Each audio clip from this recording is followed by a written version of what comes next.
The Tokyo merger documents still smelled like printer ink when I finally signed them at 2 a.m. in my hotel room.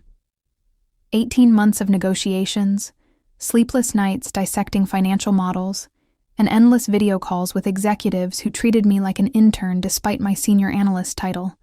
But I'd done it.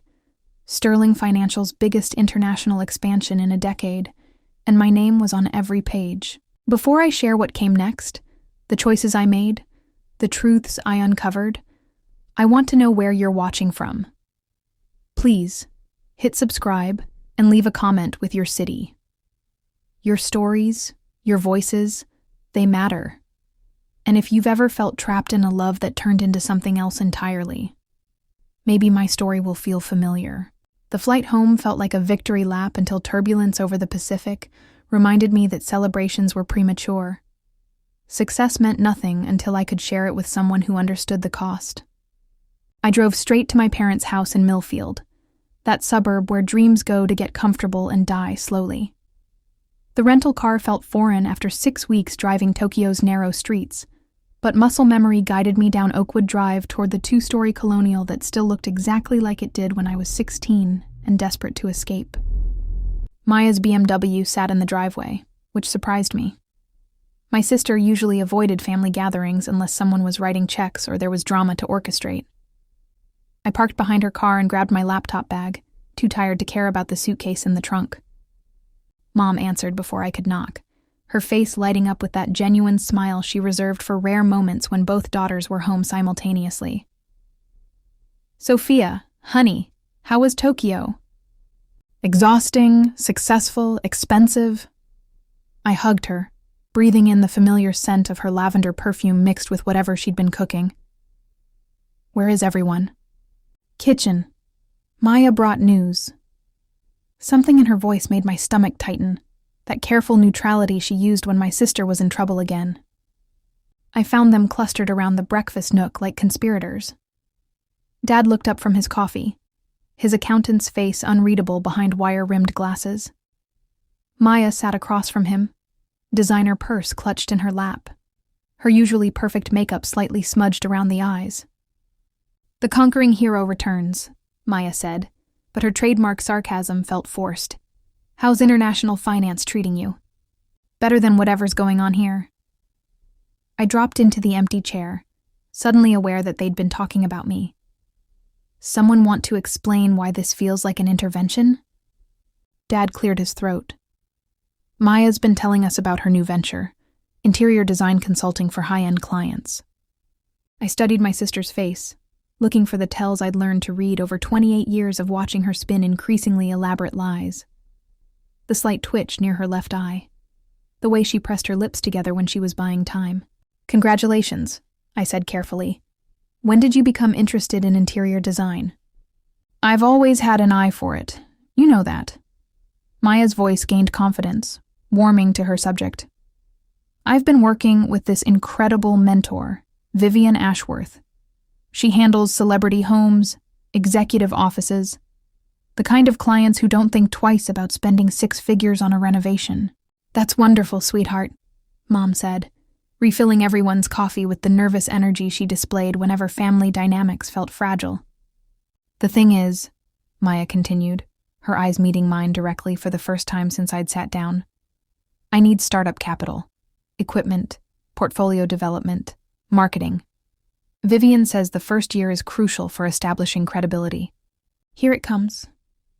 I kept my expression neutral, a skill perfected in boardrooms full of men who assumed I'd fold under pressure. "How much?" I asked. 50,000, maybe 60, depending on how aggressive we want to be with the launch strategy. The number hit like cold water, not because it was large, but because it was so perfectly calculated. Enough to sound serious and professional, not so much that it seemed impossible. Maya had done her homework. "That's a significant investment," I said, "which is why we've been discussing alternatives." Dad's voice carried that careful precision he used when delivering bad news to clients. "Maya doesn't have that kind of liquid capital, obviously. And your mother and I, well, we're comfortable but not wealthy." The pieces clicked together with sickening clarity. "You want me to loan her the money?" "Not loan," Maya said quickly. Investment. Partnership. You'd have a stake in the business, profit sharing once we start generating revenue. I looked around the table, seeing the carefully orchestrated nature of this conversation. They'd planned this. Probably spent hours crafting arguments, anticipating my objections. I just spent 18 months working 80-hour weeks to close the Tokyo deal, I said quietly. I haven't had a real vacation in 3 years. My savings account exists because I make sacrifices you wouldn't understand. We know how hard you work, honey, Mom interjected. That's exactly why this could be perfect. Maya's creativity combined with your business sense. What business sense? She's never run a company. Never held a job for longer than 8 months. What makes you think interior design is different from the photography business, or the catering company, or that online boutique that lasted 6 weeks? Maya's face flushed. Those were learning experiences. This is different. How? Because I have a mentor this time. Professional guidance. Show me the business plan. The silence stretched uncomfortably. Dad adjusted his glasses. Mom found something fascinating in her coffee cup. It's still in development, Maya said finally. Show me Vivian Ashworth's credentials, her client list, references. Sophia, you don't understand how creative industries work. It's not all spreadsheets and financial projections. I pulled out my phone and opened Google. Let's see what I can find about Vivian Ashworth, interior designer. My fingers moved quickly across the screen while my family watched. No website, no business listings, no social media presence beyond a Facebook page created 3 weeks ago with stock photos of expensive rooms and no client testimonials. Maya, my voice was deadly calm. There is no Vivian Ashworth. She's very exclusive. She doesn't need online marketing. There's no record of her business license, no professional associations, no portfolio. You made her up. The admission came in the way Maya's shoulders sagged, the fight leaving her body all at once. I need the money, Sophia. I'm in trouble. What kind of trouble? Credit cards, personal loans, some investments that didn't work out. Her voice dropped to a whisper. $83,000. The number hung in the air like smoke. Dad's face went pale. Mom's hand flew to her chest. 83,000! Dad's voice cracked. Maya, how is that possible? It happened slowly, then all at once. Minimum payments kept climbing. Interest rates jumped when I missed deadlines. I kept thinking I'd figure something out, get ahead of it somehow. I stared at my sister, seeing her clearly for perhaps the first time. Not the golden child who could charm her way out of consequences, but a desperate woman who'd gambled everything on the assumption that someone else would always save her. The creditors are calling, Maya continued. Some of them aren't the kind who just send letters. What does that mean? Mom asked. It means some of Maya's debts aren't through legitimate financial institutions, I said, pieces clicking together. Right? Maya nodded miserably. There's this guy, Marcus. He arranges loans for people with credit problems. The interest rate seemed reasonable at first. How reasonable? 24% annually. Maya, that's loan sharking, that's illegal. I know that now, but I was desperate, and he seemed legitimate. Nice office, business cards, references from other clients. Dad buried his face in his hands. Jesus Christ, Maya. What have you done? Marcus gave me an extension, but only until next Friday. If I don't have at least $30,000 by then. She didn't finish the sentence. You should have come to us months ago, Mom said, tears starting to form. I tried to handle it myself. I thought if I could just get the interior design business off the ground, generate some income. By lying to us about a mentor who doesn't exist? I stood up, needing distance from the table and the weight of their expectations. By setting up this elaborate con to trick me into funding your fake business? It wasn't a con, not entirely. I really do want to start a design company. The Vivian thing was just embellishment. It was fraud, Maya. You were going to take my money under false pretenses. I would have paid you back, with interest. With what money? You have no business plan, no clients, no experience. and $83,000 in existing debt.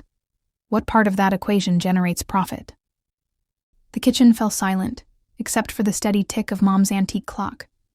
I walked to the window, looking out at the backyard where Maya and I used to play as children, back when I still believed she was just adventurous rather than fundamentally reckless. "There's something else," Maya said quietly. I turned back to face her, seeing fresh tears on her cheeks. "I need to tell you about Grandpa Chen's Mustang." My blood went cold. "What about it?" It's complicated." "Maya," my voice dropped to a whisper. "What about the Mustang?" Dad cleared his throat. "We used it as collateral for a bridge loan. Just temporary, until we can figure out a long-term solution." The words hit me like physical blows.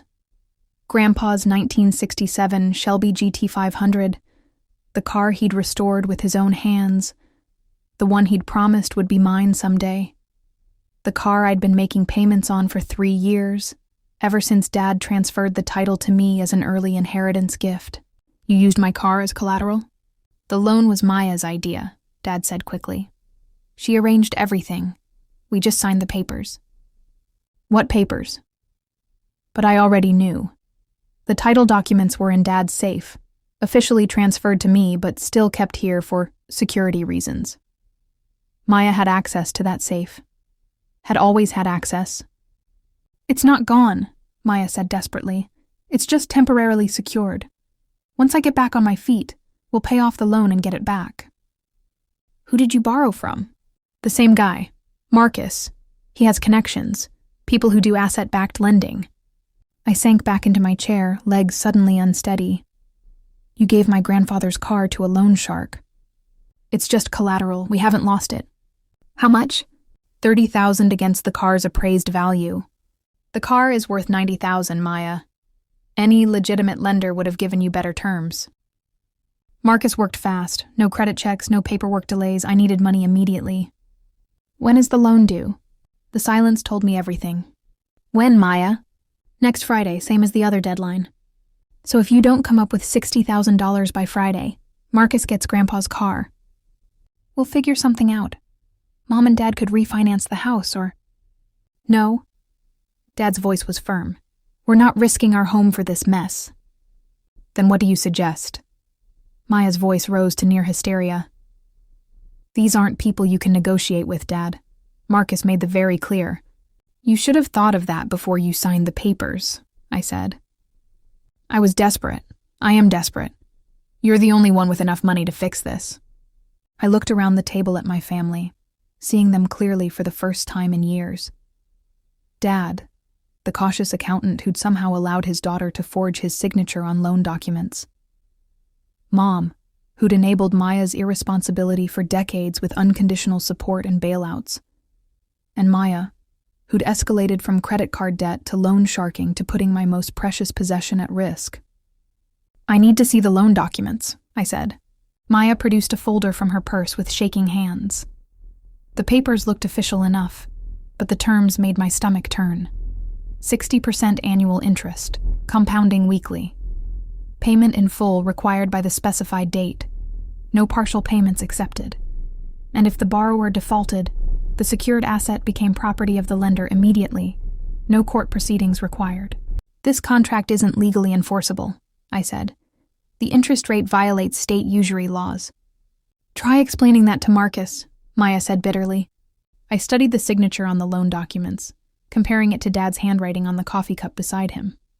Close, but not perfect. Maya had practiced, but she'd missed the slight hesitation Dad always made before the B in Robert. "Dad, did you actually sign these papers?" His silence was answer enough. "Maya forged your signature?" "I was going to tell you both," Maya said quickly. "Once everything was resolved. Once I had the money to pay it back. So identity theft on top of loan fraud." I set the papers down carefully, my hands trembling with rage. "Maya, do you understand what you've done? You've committed multiple felonies. You could go to prison." "Only if someone presses charges," she whispered. "Someone should press charges. This is insane." "Sophia, please." Mom's voice broke. "She's your sister. Family forgives." "Family doesn't steal from each other." I didn't steal anything. The car is just collateral. You stole Dad's identity. You stole my peace of mind. You stole any trust I had left in this family. I stood up again, needing air, needing space, needing to be anywhere but in this kitchen with these people who were supposed to love me enough not to destroy my life for their convenience. I'm going home, I announced. What about Maya? Mom asked. What about her? The deadline is Friday. That's 4 days. Then she has 4 days to figure it out. Sophia, please. Maya grabbed my arm as I walked past. I know I screwed up. I know this is terrible. But if Marcus takes the car, it's gone forever. Grandpa's car. Your car. I looked down at her hand on my arm, then back at her face. You should have thought of that before you signed my life away. I'll do anything to make this right. I'll get a job, multiple jobs. I'll pay you back every penny with interest. I'll sign a contract. Make it legally binding. With what collateral, Maya? You've already leveraged everything you could steal from me. Her face crumpled. Don't leave me like this. I'm scared. For a moment, I wavered. This was my sister, despite everything. The girl who used to crawl into my bed during thunderstorms, who'd cried when I left for college, who'd called me at 3 a.m. when her first boyfriend broke up with her. Then I remembered the forged signature and the missing car title, and my resolve hardened. You made these choices, Maya. Now live with them. I walked out of the kitchen, through the living room where family photos smiled down from the mantel, and out the front door into the cool evening air. Behind me, I could hear Maya sobbing and Mom's voice trying to comfort her. In the rental car, I sat for several minutes with my hands on the steering wheel, trying to process what had just happened. My phone buzzed with a text from Carmen, my coworker and closest friend. How was the family reunion? They properly impressed by your Tokyo conquest? I stared at the message, unsure how to begin explaining. Finally, I typed back, Family emergency. Can you talk tomorrow? Of course, everything okay? Not even close. That night, in my downtown apartment, I opened a bottle of wine and sat on my balcony looking out at the city lights. Somewhere out there, Maya was probably panicking about Friday's deadline. Dad was probably calculating mortgage refinancing options. Mom was probably making tea and telling herself everything would work out fine. And somewhere else, a man named Marcus was probably polishing the chrome on a 1967 Shelby GT500, imagining how much he could get for it at auction. I pulled up my laptop and started researching private investigators in the area. If Maya had gotten involved with loan sharks, I needed to know exactly what kind of people we were dealing with. The wine made the screen blur slightly, but not enough to miss the search results that made my blood run cold. Marcus Delacroix. Multiple arrests for assault, extortion, and loan sharking. Currently under federal investigation for racketeering. Known associates with documented connections to organized crime. Maya hadn't just borrowed money from the wrong person. She delivered our family into the hands of genuinely dangerous criminals. My phone rang. Dad's number. Sophia, we need to talk. I said everything I needed to say. Marcus called. He wants to meet tomorrow. All of us. All of us? The whole family. He says Maya's debt involves everyone now. The line went quiet except for the sound of my heart hammering in my ears. What does that mean, Dad? I don't know. But he made it very clear that not showing up wasn't an option. I closed my laptop and walked back inside, double-checking the locks on my door. Through the window, the city lights looked different now. Less welcoming, more like eyes watching in the darkness. Where and when? I asked. Tomorrow at noon. Some restaurant called Chez Laurent downtown. I'll be there. Sophia, I'm sorry about all of this. Maya's debt, the car, the way we handled everything. I know we've let you down. Dad? Yeah? Don't apologize yet. Wait until you see what I'm going to do about it. I hung up and poured another glass of wine, my mind already racing through possibilities. Maya thought she could manipulate the family into saving her. Marcus thought he could intimidate us into compliance. They were both about to learn what happened when someone pushed Sophia Chen too far. The morning brought rain and a hangover that felt like divine punishment for my wine-fueled plotting the night before. I showered, dressed in my most intimidating business suit, and drove downtown through traffic that seemed designed to test my already frayed patience. Chez Laurent turned out to be one of those restaurants that tried too hard to look expensive, but only succeeded in looking gaudy. Red velvet wallpaper, gold-framed mirrors, and the kind of lighting that made everyone look either glamorous or dead, depending on their angle. My family huddled in a corner booth like refugees.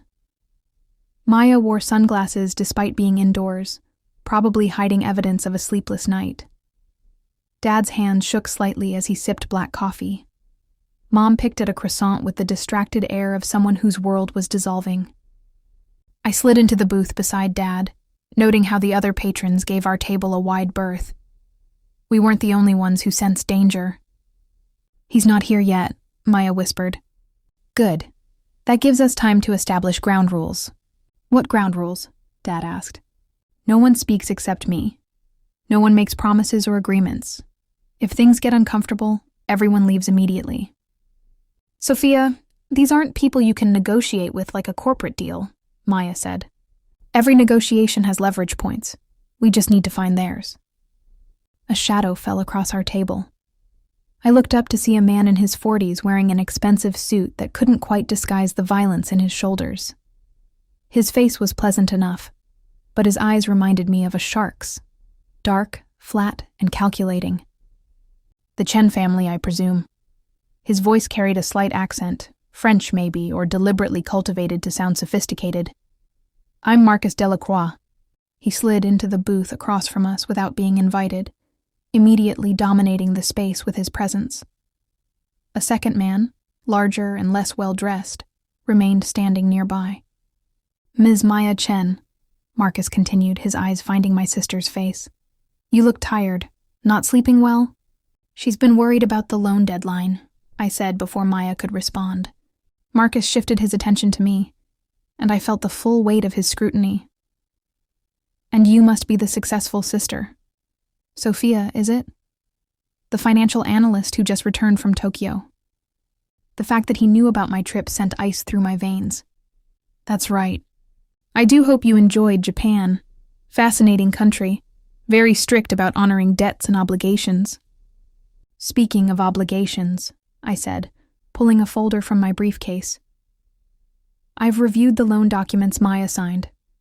The interest rate violates federal lending laws, and the contract itself appears to contain several unenforceable clauses." Marcus smiled, and the expression was genuinely frightening. "Ms. Chen, you seem to be operating under the misconception that this is a legal matter." "All financial agreements are legal matters. Not all agreements are financial." He gestured to the man standing behind him. "This is my associate, Vincent. Vincent used to work in collections for various institutions. He's very good at explaining complex concepts to people who have trouble understanding their obligations." Vincent's smile revealed gold teeth that caught the restaurant's dim lighting. "Now," Marcus continued, "let me explain the situation more clearly. Your sister borrowed money from me. Significant money. She provided collateral in the form of a very beautiful automobile. If she repays the loan by Friday, everyone walks away happy. If she doesn't, the car becomes mine. Very simple." "The car title was forged," I said. "Maya didn't have legal authority to use it as collateral."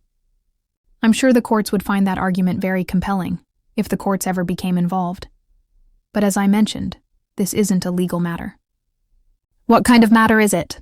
Marcus leaned forward slightly, his voice dropping to barely above a whisper. "The kind where families work together to solve problems, where successful sisters help struggling siblings avoid unpleasant consequences." "What consequences?" "Well, let's see. Maya borrowed money she can't repay. She used fraudulent collateral. She's wasted weeks of my time, and Vincent's considerable talents." He ticked off points on manicured fingers. "In most business relationships, such behavior would require correction." Mom made a small whimpering sound. Dad's coffee cup rattled against the saucer as he set it down. "However," Marcus continued, "I'm a reasonable man. Family is important. I understand that sometimes people make poor decisions when they're desperate." "What do you want?" I asked. $60,000 by Friday at noon, in cash.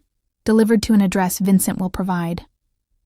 And if we don't have it, then Maya and I will need to discuss alternative arrangements for settling her debt. The threat hung in the air like smoke. I looked at my sister, seeing genuine terror in her eyes for the first time since this nightmare began. I need some time to consider options, I said. Of course, but not too much time. Friday is only 3 days away. Marcus stood smoothly, Vincent moving with him like a shadow. Oh, and Ms. Chen? One more thing. I've taken the liberty of having the Mustang moved to a more secure location, just to ensure it remains in good condition until Friday. You took my car? I took my collateral, the car Maya pledged as security for her loan. That's theft. That's business. Good day, everyone. I look forward to seeing you Friday. They walked away, leaving our table in stunned silence. Around us, the restaurant's normal sounds seemed muted, as if the entire world had been wrapped in cotton. Oh God, Maya whispered. Oh God, what have I done? You've gotten us all kidnapped, I said, standing up. That's what you've done. Where are you going? To fix this mess, since apparently I'm the only one capable of thinking clearly. I walked out of the restaurant into the gray morning, my mind already moving through possibilities. Marcus thought he was dealing with a typical family of suburban victims. He had no idea what resources I could bring to bear, or how far I was willing to go to protect what mattered to me. By the time I reached my car, I had the beginnings of a plan. Step 1, find the car. Step 2, find leverage. Step 3, make Marcus Delacroix regret the day he met the Chen family. That evening, I sat in David Chen's cluttered home office, watching my uncle pace between stacks of law books and case files. Uncle David was Dad's older brother, a criminal defense attorney who specialized in cases involving organized crime. If anyone could help us navigate this situation, it was him. Marcus Delacroix, he said, shaking his head. I've heard that name in federal circles. He's not just a loan shark, Sophia. He's connected to some very serious people. How serious? The kind who make problems disappear permanently. David stopped pacing and sat across from me, his expression grave. What exactly has Maya gotten into? I handed him copies of the loan documents and explained the situation. David's frown deepened as he read. This is bad, he said finally. Not just the money, but the way they've structured this whole thing. Taking the car before the deadline, demanding cash payment, the intimidation tactics. This has all the hallmarks of a setup. What kind of setup? I think they targeted Maya specifically. Someone with a wealthy sister, family assets, and enough desperation to make poor decisions. The implications hit me like cold water. You think this was planned from the beginning? I think Maya's financial troubles made her a perfect mark.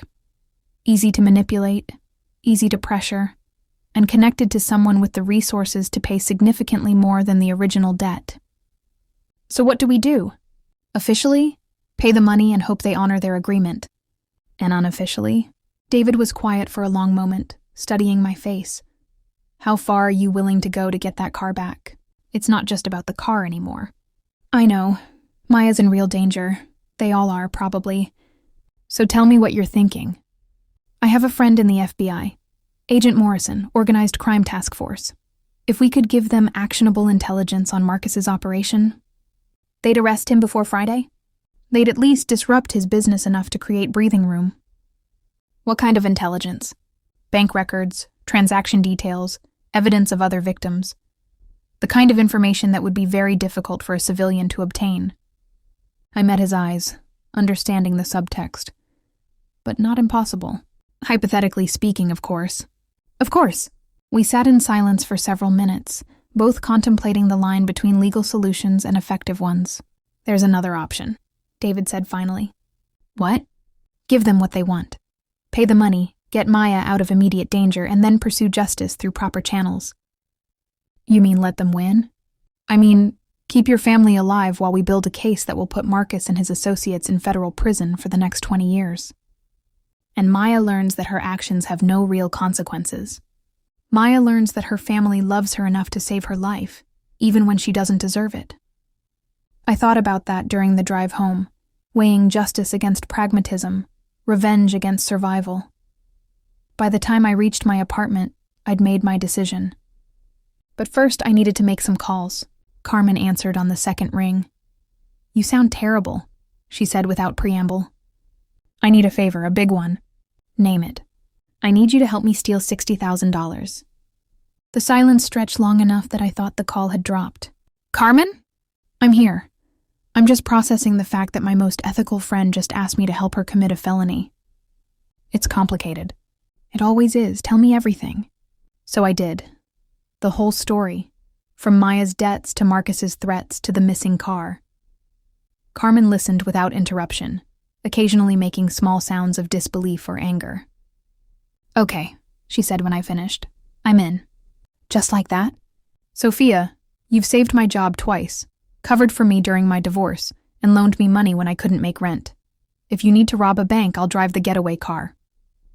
"I'm not interested in meeting with anyone connected to Marcus Delacroix." "Miss Chen, I think you misunderstand the nature of our conversation. This isn't a request." The line went dead. I stared at my phone, hands trembling slightly as the implications sank in. Marcus hadn't been working alone. He'd been part of something larger, and now that something was looking for the people who'd brought down their operation. I called Uncle David immediately. "They know it was me," I said without preamble. "Who knows what?" "Marcus's people. Someone just called, wants to meet about recent developments. They made it clear I don't have a choice." "Where are you?" "Home." "Pack a bag, now.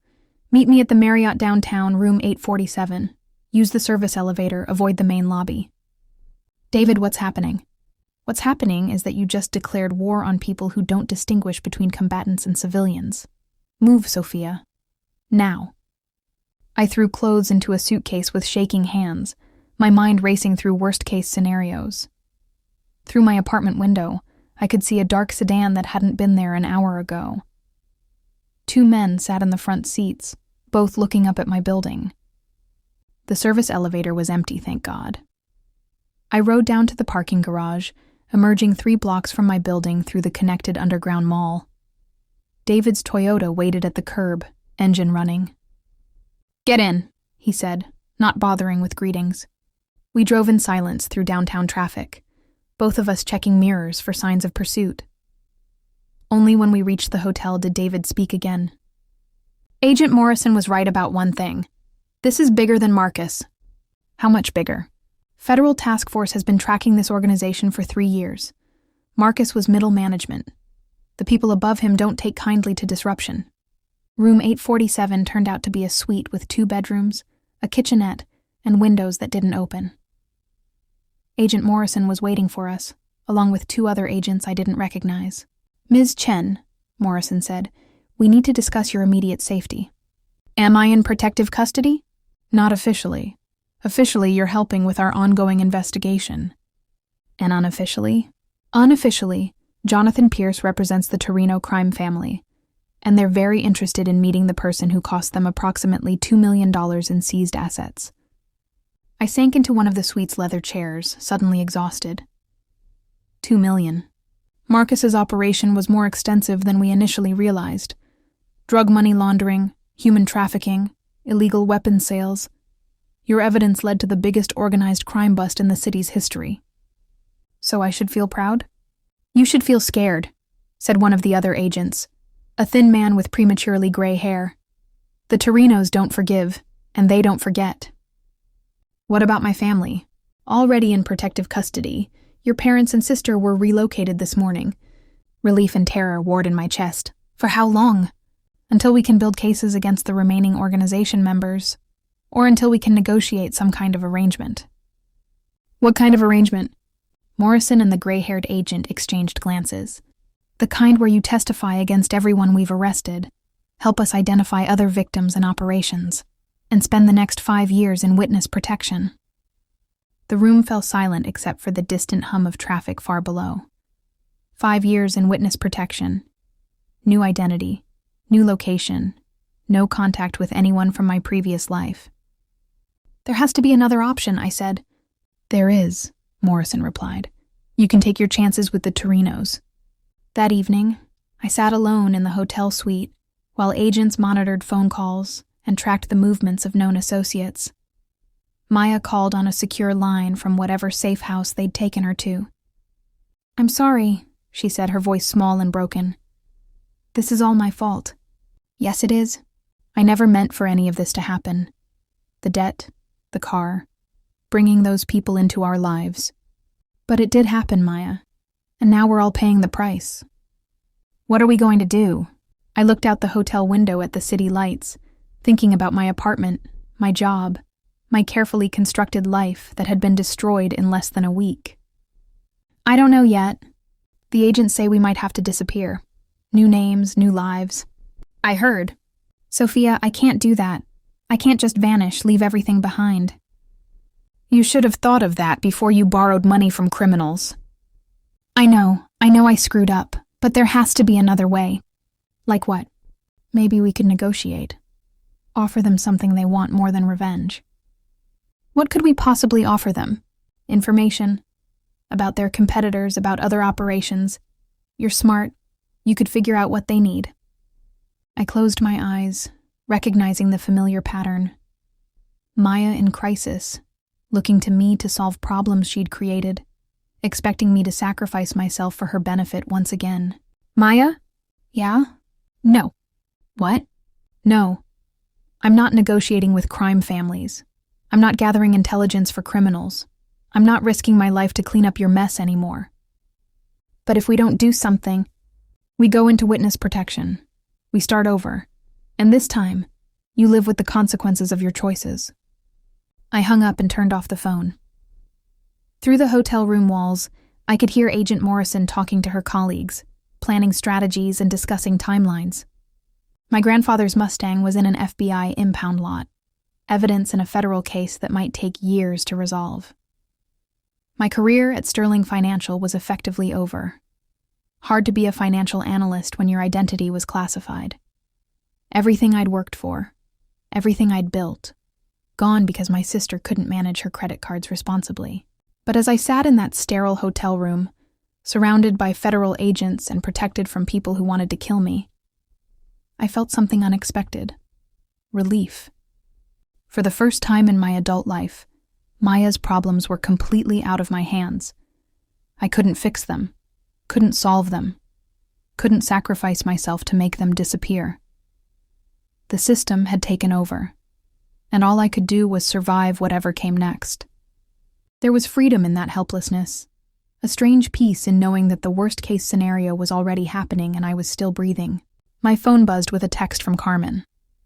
"Heard you're having an extended vacation. Save me some room service."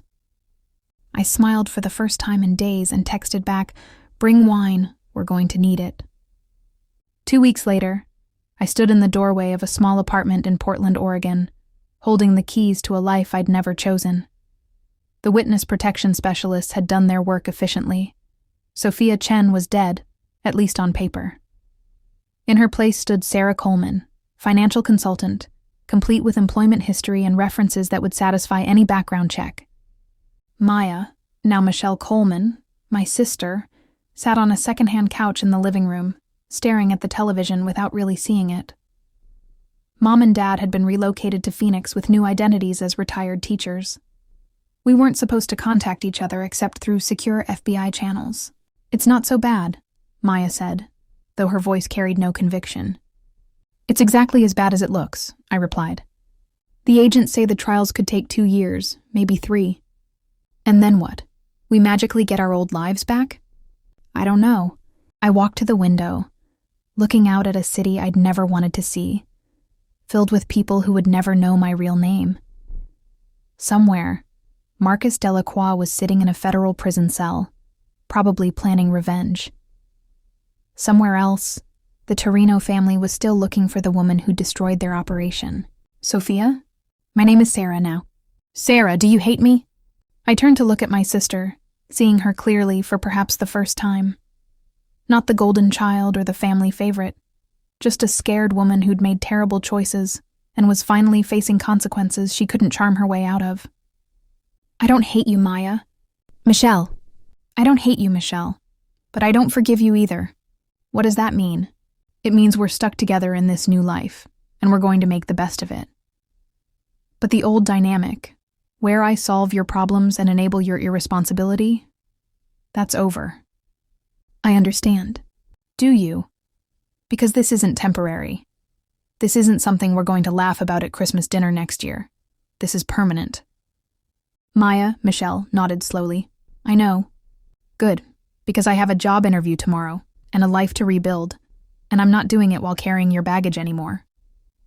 That night, I unpacked my few belongings in the bedroom that would be home for the foreseeable future.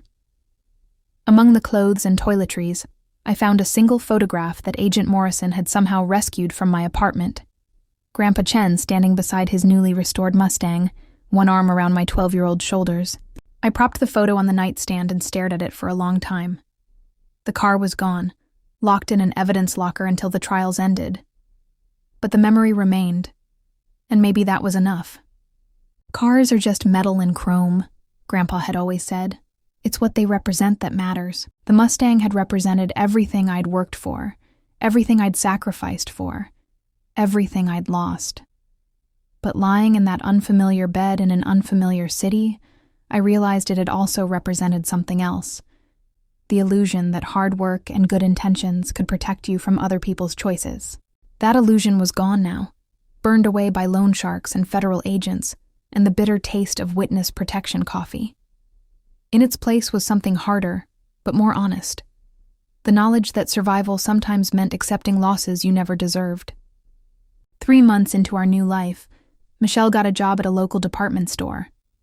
She came home exhausted every day, her feet aching from standing behind a register for 8 hours, her designer clothes replaced with the kind of practical outfits she'd once mocked me for wearing.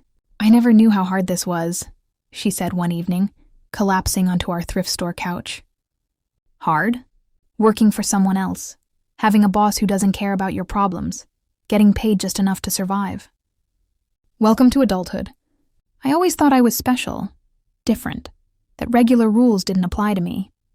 I looked up from the laptop where I'd been building my new client base as Sarah Coleman, financial consultant. And now I think maybe I was just lucky to have a sister who was willing to subsidize my delusions. It wasn't an apology, exactly, but it was acknowledgement. More than I'd ever expected from her. The thing is, Michelle continued, I don't know how to be anyone else. I've been the pretty one or the creative one or the one who needs help my entire life. Without those labels, I don't know who I am. Maybe that's the point. What do you mean? Maybe we needed to lose everything to figure out who we really were underneath all the family dynamics and expectations. She was quiet for a long moment, staring at her work-roughened hands. Are you happy? Here, in this life. I considered the question. My new apartment was smaller than my old one. My clients were less prestigious. My sister was learning to pay her own bills instead of looking to me for rescue. I'd lost my grandfather's car, my real name, and any chance of returning to the life I'd built. I'm not happy, I said finally, but I'm free. Free from what? Free from being responsible for your choices. Free from enabling mom and dad's favoritism. Free from pretending that family loyalty meant accepting abuse. Michelle flinched at the word abuse, but didn't argue. The old Sophia Chen spent 6 years saving money for a car, then watched her family give it to criminals without her consent. She threatened legal action, but ultimately would have found some way to forgive and forget, because that's what family does. And Sarah Coleman? Sarah Coleman doesn't have a family history of dysfunction to overcome. She gets to choose her relationships based on mutual respect instead of blood ties. Does that mean you're cutting us out of your life? I closed my laptop and looked at her directly. It means I'm not responsible for fixing your problems anymore. If you want a relationship with me, you have to earn it through your actions, not your apologies. And if I can't, then I'll be sad but not surprised. 6 months later, Agent Morrison called with an update on the trials. Marcus Delacroix had been sentenced to 15 years in federal prison. Most of his associates had taken plea deals. The Torino family's leadership was either dead, imprisoned, or fled to countries without extradition treaties. How much longer? I asked. Another year, maybe 2. The appeals process is complicated. And then? Then you get to choose. Stay in witness protection with your new identities, or return to your old lives with new security protocols. After the call, I sat in my small office looking out at the Portland skyline, thinking about choices and consequences and the strange ways life forces growth through destruction. My phone buzzed with a text from Michelle. Got promoted to assistant manager. Dinner to celebrate? I stared at the message, recognizing something I'd never seen before. My sister taking pride in earning something through her own effort instead of manipulation or family connections. Sure, I texted back, but you're buying. Obviously, I have a job now. I laughed, surprising myself. When was the last time Michelle had made me laugh instead of worry? That evening, over pasta at a restaurant Michelle could actually afford on her own salary, she told me about her promotion, her difficult customers, her growing understanding of money and budgets, and the dignity that came from earning your own way. I keep thinking about that interior design business, she said. The fake one, I mean. The lie I told to manipulate everyone. What about it? I actually am interested in design, always have been. But I never bothered to learn anything real about it because I assumed someone else would pay for me to figure it out. And now? Now I'm taking night classes at the community college. Basic business management, accounting, marketing, the stuff you tried to teach me years ago. That's good. It's hard. Really hard. But it's also the first time I've ever worked toward something instead of just wanting it. I studied her face, looking for signs of the manipulation and charm I'd learned to expect. Instead, I saw something unfamiliar, genuine self-reflection. I'm proud of you, I said, and meant it. Don't get too excited. I'm still figuring out how to be a functional adult. But I think maybe losing everything was the only way I was going to learn. Expensive lesson. The most expensive. But maybe some things can only be learned the hard way. 2 years later, Agent Morrison called with the news we'd been waiting for. The trials were over, the appeals had been exhausted, and the immediate threat to our safety had been neutralized. You're free to resume your original identities if you choose, she said, or you can remain as Sarah and Michelle Coleman. Either way, the protection program will provide support for the transition. What would you recommend? Honestly, I'd stay Sarah Coleman. Sophia Chen's life was destroyed by other people's choices. Sarah Coleman's life belongs entirely to her. I looked around my Portland apartment, smaller but cleaner than anything I'd lived in before. On the wall hung my business license as an independent financial consultant, earned through night school and client referrals rather than corporate politics. In the corner sat a small desk where Michelle worked on her design homework, finally pursuing something she genuinely cared about. I'll think about it, I told Morrison, but I already knew what my answer would be. That weekend, Michelle and I drove to the Oregon coast, renting a small cabin overlooking the Pacific. It was the first vacation either of us had taken since entering witness protection, the first time we'd traveled together as adults without crisis driving the agenda. Do you miss it? Michelle asked as we walked along the beach at sunset. The old life, I mean.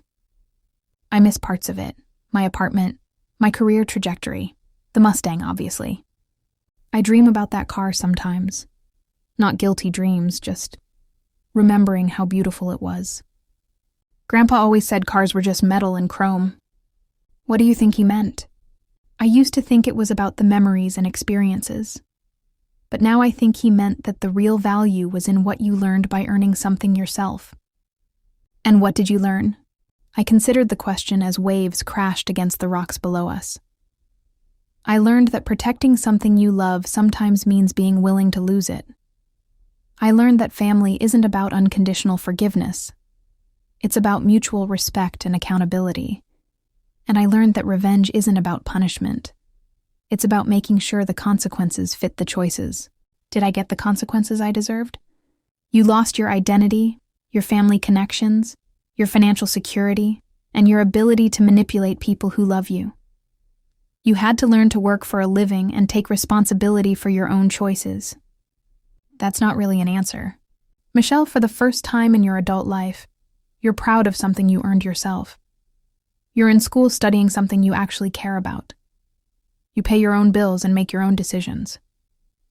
Do those sound like punishments or opportunities?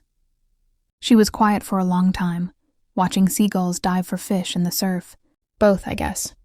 The best consequences usually are. On the drive back to Portland, Michelle turned to me with an expression I'd never seen before. Not pleading or manipulative, but genuinely curious. "Sarah?" "Yeah?" "If we stay Sarah and Michelle Coleman, does that mean we can choose what kind of sisters we want to be? As opposed to what kind we were born to be?" "Exactly." I thought about Sophia and Maya Chen, trapped in family dynamics that had been established in childhood and never questioned. The successful sister and the troubled sister.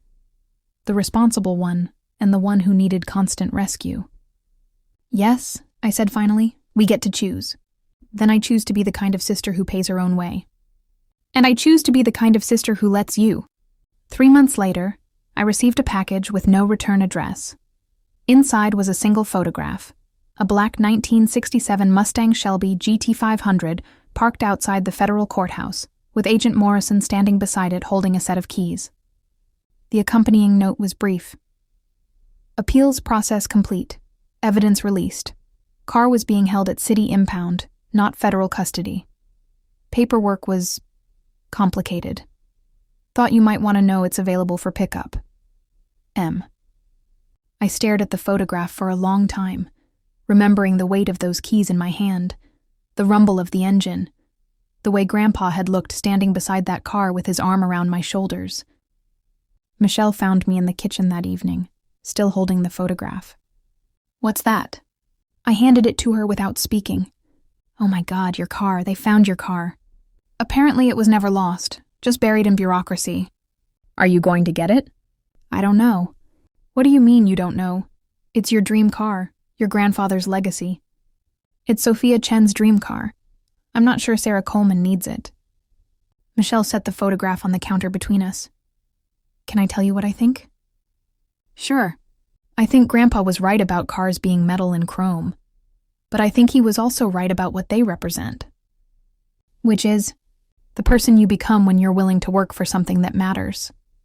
The Sophia who saved for 6 years to buy that car, who learned to change her own oil and rebuild transmissions. She's still in there. The name doesn't change who you earned the right to be." I looked at my sister, really looked at her, seeing someone I'd never met before. Someone thoughtful and self-aware. Someone who understood the difference between wanting something and earning it. "When did you get so wise?" "About the time I started paying my own rent." The next week, I flew to my old city and walked into the impound lot with Agent Morrison's paperwork and Sarah Coleman's driver's license. The clerk looked confused by the documentation, but ultimately decided it wasn't his problem to solve. The Mustang sat in the back row, covered in dust, but otherwise pristine. I circled it slowly, running my hands over familiar curves and checking for damage. The engine turned over on the first try, settling into the same throaty rumble I remembered. I drove it back to Portland over 2 days, taking scenic routes through small towns and mountain passes, letting the highway wind away beneath chrome wheels. In the passenger seat sat a manila envelope containing the deed to transfer the title from Sophia Chen to Sarah Coleman, one last piece of bureaucratic magic courtesy of the Witness Protection Program.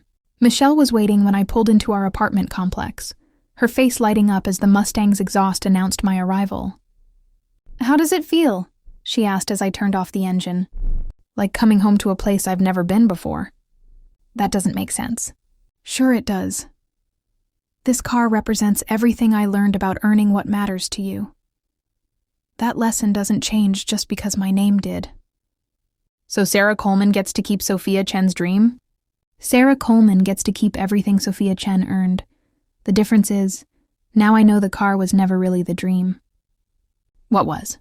"Learning that I was strong enough to survive losing everything and still choose who I wanted to become."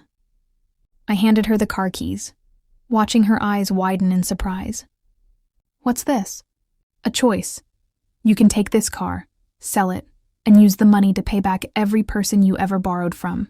Parents, friends, credit card companies, everyone. Start your adult life completely clean. Or you can leave it right here, and someday when you've built something you're proud of through your own work, you can drive it knowing you earned that right."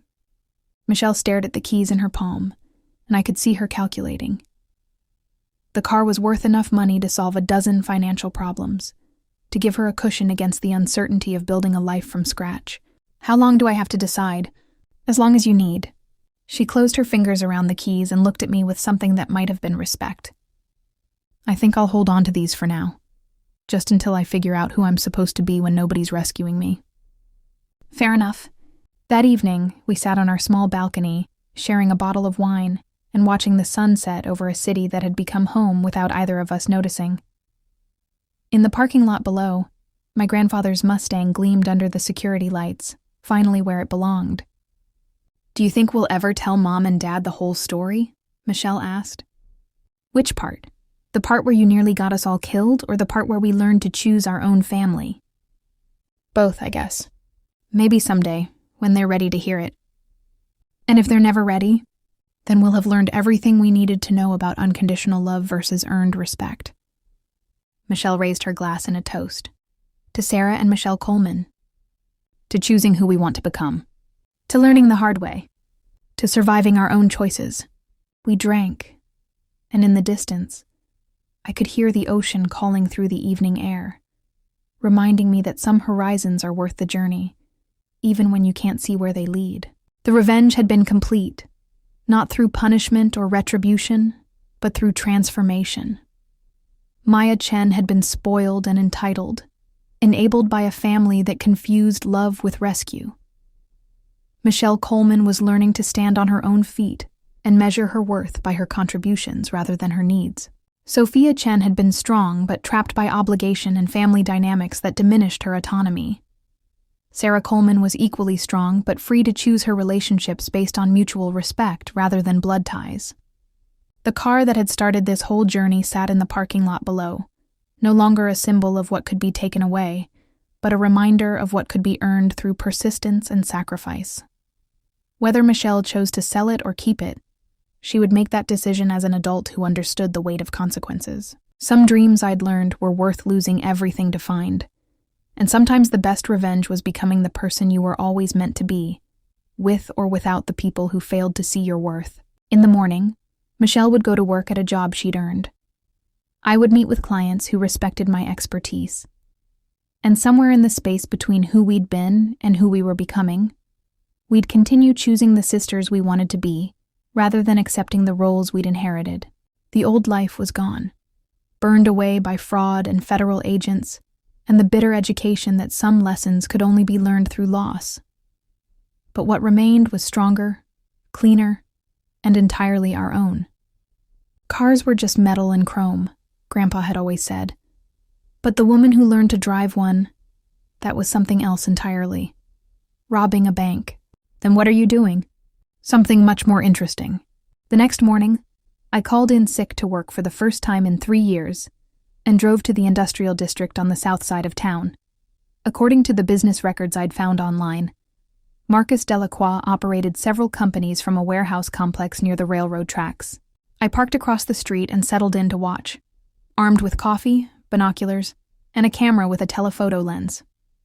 Uncle David's friend at the FBI had been very specific about what kind of evidence would be useful.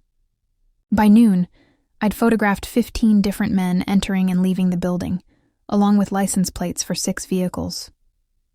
Several of the faces matched mugshots from criminal databases I probably shouldn't have been able to access. But the real breakthrough came at 2:30 p.m., when a familiar black Mustang rolled into the parking lot. My heart stopped. Even from a distance, I could see the distinctive racing stripes, the chrome exhaust pipes, the custom wheels Grandpa had installed himself. They'd brought the car here, to Marcus's headquarters. I called Uncle David immediately. I found it. The car? And Marcus's operation. They're keeping everything in one location. That's either incredibly stupid or incredibly arrogant. Maybe both. Can your FBI friend get a warrant? Not without probable cause and not before Friday. Then we do this the hard way. Sophia, whatever you're thinking, I'm thinking it's time to remind Marcus Delacroix that he picked the wrong family to threaten. I hung up and dialed Carmen's number. Are you free tonight? I am now. What do you need? Everything we discussed, plus some skills you probably learned in college that you've never admitted to your mother. Breaking and entering? Creative problem solving. Carmen's laugh sounded genuinely delighted. I'll pick you up at midnight. That evening, I sat in my apartment reviewing building schematics I'd obtained through channels that were probably illegal, but definitely effective. The warehouse complex was old, built in the 1940s with minimal security upgrades. Motion sensors on the perimeter, but no interior cameras in the building where they'd taken my car. Maya called at 11 p.m., sobbing into the phone. Marcus called again. He wants to meet tomorrow morning to discuss arrangements if we don't have the money. What kind of arrangements? I don't know, but Vincent was with him when he called, and I could hear him laughing in the background. Maya, listen to me carefully. Do not meet with them tomorrow. Do not go anywhere alone. Stay with Mom and Dad until this is over. What are you going to do? What I should have done from the beginning. Sophia, please don't do anything dangerous. I know this is my fault, but... Maya? Yeah? Some lessons can only be learned the hard way. I ended the call and checked my equipment one more time. Lockpicks, glass cutters, portable drill, electronic scanner, and a few other tools that Carmen had acquired through her mysterious network of contacts. At exactly midnight, Carmen's car pulled up outside my building. She wore all black, her hair tied back, and an expression of excited determination I'd never seen before. Ready for this? She asked as I got in. No, but we're doing it anyway. Good answer. We drove through empty streets toward the industrial district, both of us quiet with pre-action nerves. The warehouse complex looked different at night, more imposing, full of shadows that could hide anything. Carmen parked 3 blocks away, and we approached on foot, keeping to the shadows between buildings. The motion sensors were exactly where the building plans indicated, which made avoiding them simply a matter of timing and careful movement. The loading dock entry was our target, a service door that led directly into the main warehouse floor. Carmen made quick work of the lock while I watched for security patrols. Inside, the warehouse was a maze of crates, equipment, and vehicles in various states of repair or disassembly. But in the center, under a single overhead light, sat my grandfather's Mustang like a prize in a museum display. There she is, I whispered, approaching the car with reverent steps. The keys were gone, of course, but Carmen produced a slim device from her toolkit. Electronic ignition bypass, she explained. Don't ask where I learned this. While she worked on starting the car, I used my camera to document everything around us. Stolen goods, drug processing equipment, financial records left carelessly on desks, and most importantly, a whiteboard covered with names and amounts that clearly showed Marcus's entire loan sharking operation. Got it, Carmen whispered. The Mustang's engine turned over with a throaty rumble that sounded like heaven. Can you drive stick? I asked. Are you kidding? This is the fun part. We spent the next 20 minutes photographing evidence and loading the most incriminating documents into boxes. By the time we were ready to leave, I had enough material to destroy Marcus's entire organization. Carmen drove the Mustang while I followed in her car, both of us keeping to back roads and side streets. We didn't speak until we reached the secure parking garage beneath my apartment building. That was either the stupidest thing we've ever done or the smartest, Carmen said, patting the Mustang's hood affectionately. Probably both. So what now?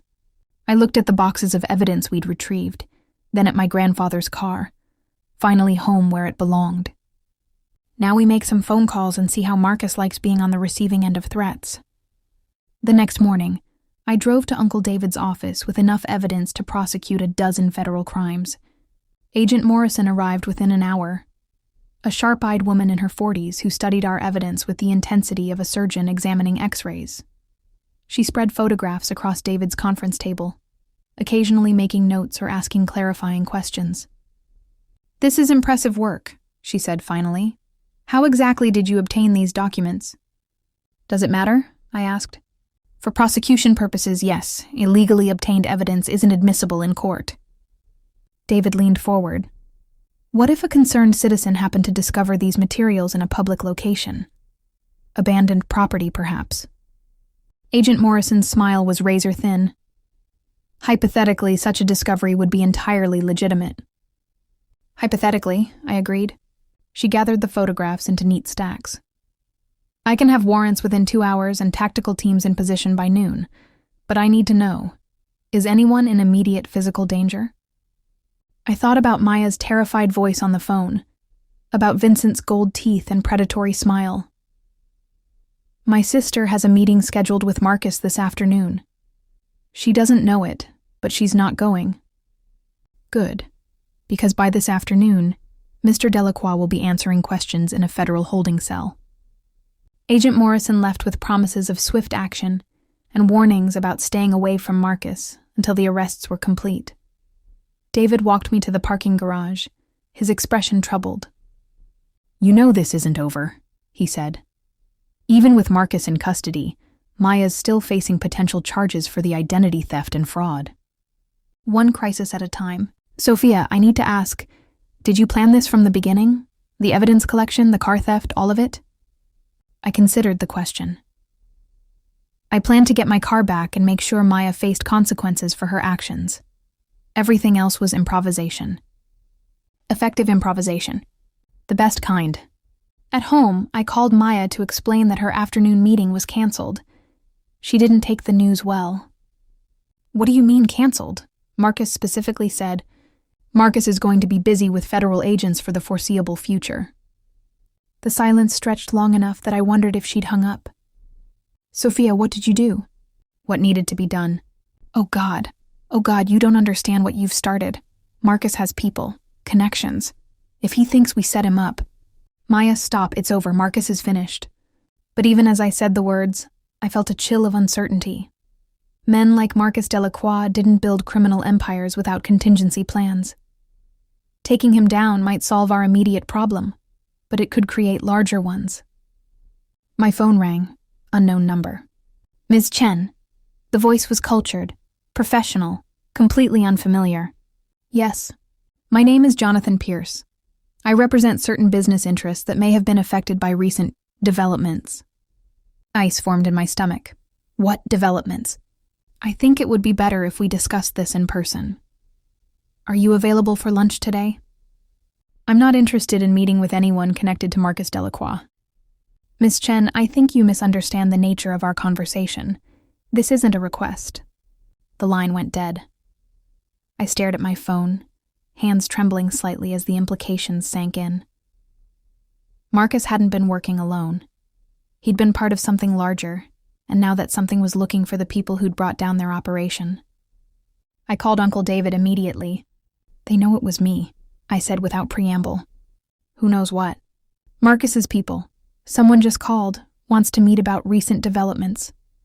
They made it clear I don't have a choice." "Where are you?" "Home." "Pack a bag, now. Meet me at the Marriott downtown, room 847. Use the service elevator, avoid the main lobby." "David, what's happening?" "What's happening is that you just declared war on people who don't distinguish between combatants and civilians. Move, Sophia. Now." I threw clothes into a suitcase with shaking hands, my mind racing through worst-case scenarios. Through my apartment window, I could see a dark sedan that hadn't been there an hour ago. 2 men sat in the front seats, both looking up at my building. The service elevator was empty, thank God. I rode down to the parking garage, emerging 3 blocks from my building through the connected underground mall. David's Toyota waited at the curb, engine running. "Get in," he said, not bothering with greetings. We drove in silence through downtown traffic, both of us checking mirrors for signs of pursuit. Only when we reached the hotel did David speak again. "Agent Morrison was right about one thing. This is bigger than Marcus." "How much bigger?" "Federal task force has been tracking this organization for 3 years. Marcus was middle management. The people above him don't take kindly to disruption." Room 847 turned out to be a suite with 2 bedrooms, a kitchenette, and windows that didn't open. Agent Morrison was waiting for us, along with 2 other agents I didn't recognize. "Ms. Chen," Morrison said, "we need to discuss your immediate safety." "Am I in protective custody?" "Not officially. Officially, you're helping with our ongoing investigation." "And unofficially?" "Unofficially, Jonathan Pierce represents the Torino crime family, and they're very interested in meeting the person who cost them approximately $2 million in seized assets." I sank into one of the suite's leather chairs, suddenly exhausted. 2 million. Marcus's operation was more extensive than we initially realized. Drug money laundering, human trafficking, illegal weapons sales. Your evidence led to the biggest organized crime bust in the city's history. So I should feel proud? You should feel scared, said one of the other agents, a thin man with prematurely gray hair. The Torinos don't forgive, and they don't forget. What about my family? Already in protective custody. Your parents and sister were relocated this morning.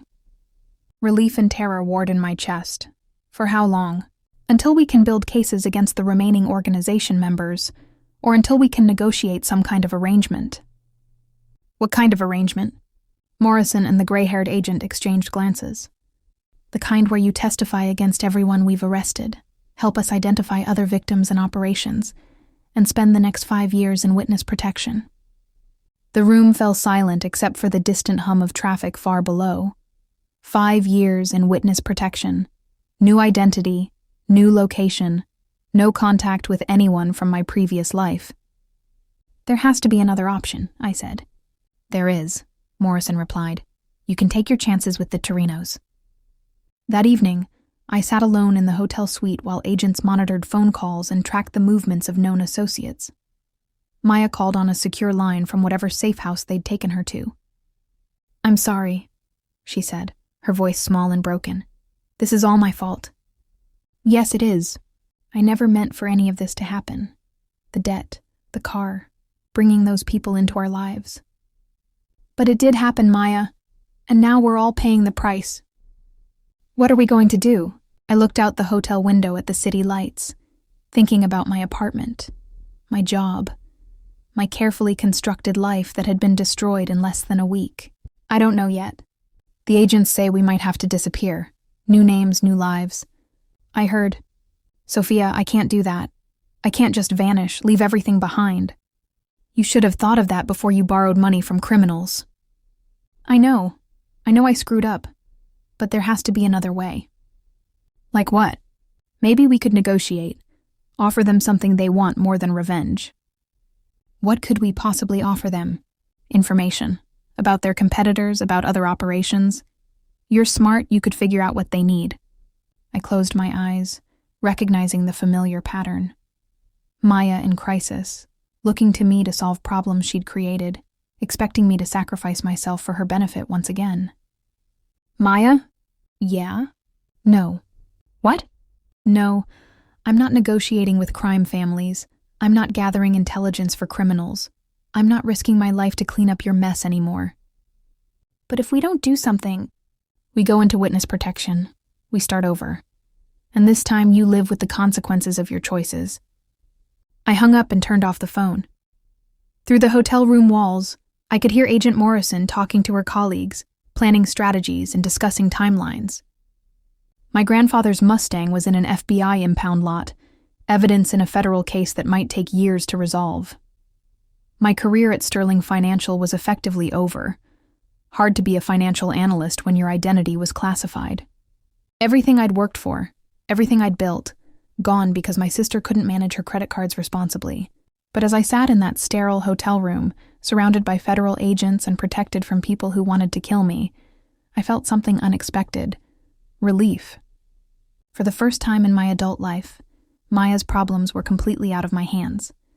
I couldn't fix them, couldn't solve them, couldn't sacrifice myself to make them disappear. The system had taken over, and all I could do was survive whatever came next. There was freedom in that helplessness, a strange peace in knowing that the worst-case scenario was already happening, and I was still breathing. My phone buzzed with a text from Carmen. Heard you're having an extended vacation. Save me some room service. I smiled for the first time in days and texted back. Bring wine. We're going to need it. 2 years later, I stood in the doorway of a small apartment in Portland, Oregon, holding the keys to a life I'd never chosen. The witness protection specialists had done their work efficiently. Sophia Chen was dead, at least on paper. In her place stood Sarah Coleman, financial consultant, complete with employment history and references that would satisfy any background check. Maya, now Michelle Coleman, my sister, sat on a second-hand couch in the living room, staring at the television without really seeing it. Mom and Dad had been relocated to Phoenix with new identities as retired teachers. We weren't supposed to contact each other except through secure FBI channels. "It's not so bad," Maya said, though her voice carried no conviction. "It's exactly as bad as it looks," I replied. "The agents say the trials could take 2 years, maybe 3. And then what? We magically get our old lives back?" "I don't know." I walked to the window, looking out at a city I'd never wanted to see, filled with people who would never know my real name. Somewhere, Marcus Delacroix was sitting in a federal prison cell, probably planning revenge. Somewhere else, the Torino family was still looking for the woman who destroyed their operation. "Sophia? My name is Sarah now. Sarah, do you hate me?" I turned to look at my sister, seeing her clearly for perhaps the first time. Not the golden child or the family favorite, just a scared woman who'd made terrible choices and was finally facing consequences she couldn't charm her way out of. "I don't hate you, Maya." "Michelle." "I don't hate you, Michelle, but I don't forgive you either." "What does that mean?" "It means we're stuck together in this new life, and we're going to make the best of it. But the old dynamic, where I solve your problems and enable your irresponsibility, that's over." "I understand." "Do you? Because this isn't temporary. This isn't something we're going to laugh about at Christmas dinner next year. This is permanent." "Maya," Michelle nodded slowly. "I know." "Good. Because I have a job interview tomorrow, and a life to rebuild, and I'm not doing it while carrying your baggage anymore." That night, I unpacked my few belongings in the bedroom that would be home for the foreseeable future. Among the clothes and toiletries, I found a single photograph that Agent Morrison had somehow rescued from my apartment. Grandpa Chen, standing beside his newly restored Mustang, one arm around my 12-year-old shoulders. I propped the photo on the nightstand and stared at it for a long time. The car was gone, locked in an evidence locker until the trials ended. But the memory remained, and maybe that was enough. "Cars are just metal and chrome," Grandpa had always said. "It's what they represent that matters." The Mustang had represented everything I'd worked for, everything I'd sacrificed for, everything I'd lost. But lying in that unfamiliar bed in an unfamiliar city, I realized it had also represented something else. The illusion that hard work and good intentions could protect you from other people's choices. That illusion was gone now, burned away by loan sharks and federal agents and the bitter taste of witness protection coffee. In its place was something harder, but more honest, the knowledge that survival sometimes meant accepting losses you never deserved. The revenge had been complete, not through punishment or retribution, but through transformation. Maya Chen had been spoiled and entitled, enabled by a family that confused love with rescue. Michelle Coleman would learn to stand on her own feet and measure her worth by her contributions rather than her needs. Sophia Chen had been strong, but trapped by obligation and family dynamics that diminished her autonomy. Sarah Coleman was equally strong, but free to choose her relationships based on mutual respect, rather than blood ties. Some dreams, I'd learned, were worth losing everything to find, and sometimes the best revenge was becoming the person you were always meant to be, with or without the people who failed to see your worth. "Cars were just metal and chrome," Grandpa had always said. But the woman who learned to drive one, that was something else entirely.